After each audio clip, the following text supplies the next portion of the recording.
والدباتة كانوا مقبالين والبتاقن نجبنا هالكا قواسنا عبار بينهم رجونا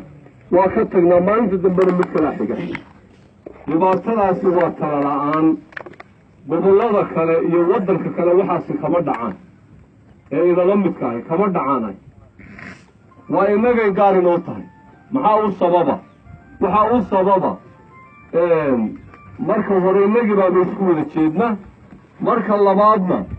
kaleba melihinba arrinta uu taabtay shiikhu ee uu yidhi halkanaa la jiifiya albeerto gacanku dhiiglaha annagoo badan oo garaad jaamac garaad ismaaciil iyo axmed hoolif iyo odayaal badan ah baanu u tagnay wasiirka daakhiliga maxamed kaahin cashuur waxaanu ku nidhi arrintii reer cilmi iyo faarax cali baa markaa taagnayd markaanu labada nin soo qabannay waxaanu nidhi war dhegayso maxamed kaahinow dhibaatada waddanka ka dhacda idinkaa u sababa oo carra dhulbaante ka dhacda oo aan dhulka kale ka dhicin dawladdiinnaa u sababa sababta waxaad ugu tihiin marka koowaad dadka inta badan dirayskiinaaba lagu laaya marka labaadna inta qofkii ehelkiisu soo qabto oo gacanta idiin soo geliyey la meel kaloo lagu hayaa ma jirtee baad idinkuna intaad maxkamad yar wax u saartaan baad mandheero geysaan oo albeer ka jiifisaan kii wax laga dilay iyo kii ehelka u ahaa ka wax dilay iyo ehelkii iyo labadii reer isuma geysaan waxay ku kala samraan ma dhex dhigtaan taa markaad albeer ka jiifisaan maalin walba mid baa ka dambeeya waxaanu maanta kuugu nimi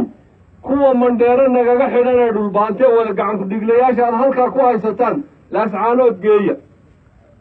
kuwa hadda laascaanood joogana ha soo gudbinina nin walba annagu waxaanu qaadanaa shareecada islaamka ninkii nin dilayba sharciga intaanu marnaa halkaa lagu tooganayo dhibaato dambana ka dhici mayso intaa keliya fuliya baanu ku nidhi waa yahay buu yidhi waa fulinaynaa halkiina kama qaadin wuxuu noogu jawaabay sharciga aanu qaadannay waa kii gaalada oo gaalaana tidhi nin ma dili kartaan oo haddii aan la dilaynin ninkii nin dilay sideebaa ummaddu u kala badbaadaysa waxaana noolla waxba laba noolin